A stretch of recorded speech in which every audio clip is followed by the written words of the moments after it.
Hi, I'm Dr. Inez Ponce de Leon from Ateneo de Manila University in the Philippines. I specialize in science and risk communication. I come from a background in molecular biology and biotechnology. Typhoon Haiyan struck the Philippines in late 2013. It struck the provinces, and I live in Metro Manila, hundreds of miles north of where it was. I wasn't directly affected, but my research was. We might not have felt the flooding, we might not have felt the rain, but we were one with the provinces in sending out goods and aid. Sorry, are you getting this? The rain is really loud over here. We have a typhoon. It formed just at 8 p.m. Right now in the Philippines, we're in monsoon season. We call this habagat. This is when a large blast of both wind and rain will come in from the Indian Ocean. Any kind of storm that comes into the Philippines drags with it all this rain and wind. When any part of a typhoon starts hitting land, it also starts changing speed.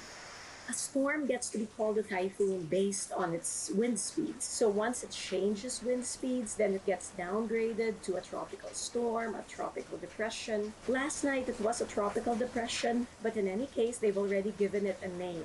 It's locally called Ferdy. The Philippines is especially vulnerable to natural disasters because we are an archipelago of 7,000 plus islands right in the middle of the Pacific Ocean and right on the ring of fire. We have volcanoes, typhoons, tornadoes, hailstorms. We also are home to a lot of earthquakes. So we are prone to a lot of natural disasters and we are prone to climate change by virtue simply of being an archipelago. And because we are an archipelago, our cities are packed more densely. So we are also vulnerable to flooding, vulnerable to any kind of climate change effect that might arise because of urban density or urban sprawl. There was bad science communication during Typhoon Haiyan when the National Weather Service released weather warnings that were not translated to the community level so that people got a copy paste generic warning and they tended to ignore it because it didn't apply to their very specific situation.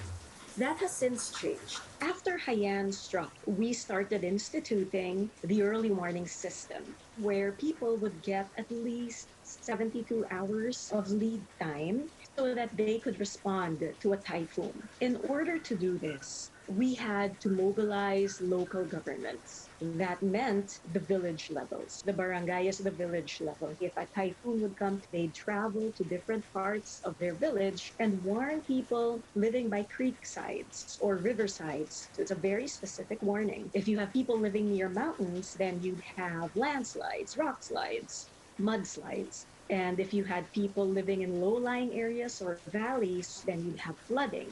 There are parallels between a health crisis and a natural disaster, such as a typhoon. They both involve people. They involve how people understand that virus and how they understand that storm. This means that policies have to be focused on people, not just information. In the Philippines, there already was warning about the coronavirus epidemic as early as January. Science communication was widespread, but the policymakers were not listening. We had no testing. We had no safeguards in place. We have a Philippine president who insists that gasoline can sanitize face masks. He says all of these weird quasi-scientific statements. These bad science communications can do a lot of damage. Sorry, I think I just need to alert you. My video is, oh boy, oh boy. Hello? I'm back. This was just a mild tropical depression. You can imagine how much worse it would be if this were a bigger storm. This really drives home the point you need infrastructure and really good risk communication. One major lesson that we can glean from this pandemic is to have science communicators be part of the consultative bodies that policymakers work with when they have to weather a crisis such as this one.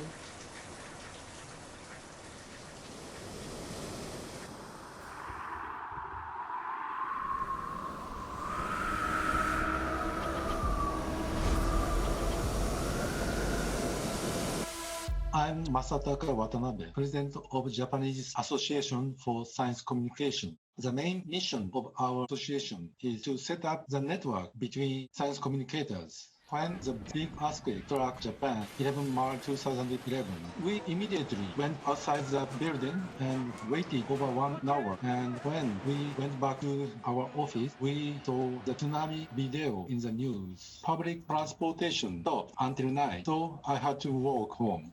The magnitude of the earthquake was 9.1. And everyone was worried about the radioactive contamination caused by the nuclear accident. The main place that had a very severe area was the northern part of Japan, not Tokyo. So we couldn't understand what big earthquake it was. So many people died of tsunami. Japan has many earthquakes because of fault line, and climate change has made typhoon bigger than ever. In case of an earthquake, unlike a typhoon, it cannot be predicted. There is a smartphone earthquake warning system now. We can prepare for a big earthquake in the distance, minutes before, but it's probably useless in near-field earthquake. After the big earthquake and Fukushima incident, we started to discuss what we could do. Some people called the science cafe about the tsunami and radiation effects. Before the cafe, science was thought of as a high-threshold topic. But these events are now thought of as ones where everyone can easily participate that entails chatting while enjoying a drink. Science Agora was the biggest science communication forum in Japan. I was the director of the Science Agora. The Science Agora conducted several sessions to discuss recovery of the tsunami and Fukushima incident. In a society in which citizens use science and technology, it is important to recognize that science is not something special and that thinking logically and critically in everyday life is also a scientific attitude. We learned that a sincere narrative from a face-to-face person can inspire trust. The biggest cause of the Fukushima incident was they predicted the danger of the tsunami, but he did. That was a very bad science communication. The Japanese government and electric power company have continued the campaign that nuclear power generation is safe. There was almost no risk communication about it. Now, at this pandemic, the government again do the same thing. So people don't believe what government says. Transparency and disclosure is the only way to restore trust that the government lost. Now, young people and elderly people got that infection, so it is a very serious problem. Young people were told they are not so serious for that COVID-19, so they go out shopping and to the concert, and also elderly people had very low disease literacy, so they went to the karaoke and got a disease. There are few parallels between global pandemic and natural disaster, but there is agreement that risk communication is important. We have two famous maxims. Disaster strikes when least expected, and it is extremely hard to scare rightly. Every time a big disaster struck, these two maxims are told about. So we have no choice but to continue to increase disaster literacy for the public.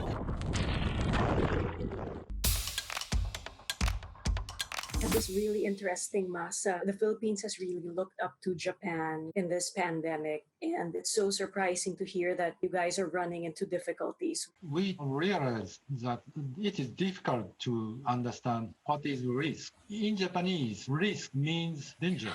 So when people have the word risk, it must be dangerous. That is one difficulty to promote risk communication in Japan. The Philippines is not really an English speaking country. Most of our languages have no direct translation of the term risk. We also see it as danger.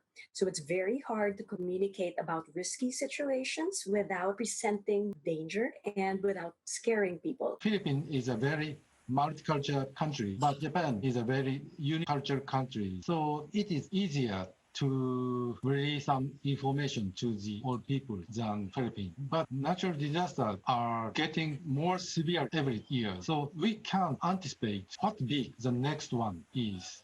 Science and science communication can also help save lives. by correcting misinformation in an easy to understand way. We live in an age where anyone can disseminate misinformation to SNS. There is no choice but to continue to hit patiently, and improving public science literacy can immunize against scientific misinformation. If I could visit Masa in Japan right now, I want to visit these science cafes, sit in on his meetings with scientists. I like to see how science communication is playing out in Japan in terms of popularization, because we do have a lot to learn from Japan. Unfortunately, now we cannot hold a science cafe, as you know, but now that is our agenda, to set up a good science cafe online. So if we can share such an online science cafe around the world, so please, Inez, I hope you keep in touch. Yes, I will, Masa.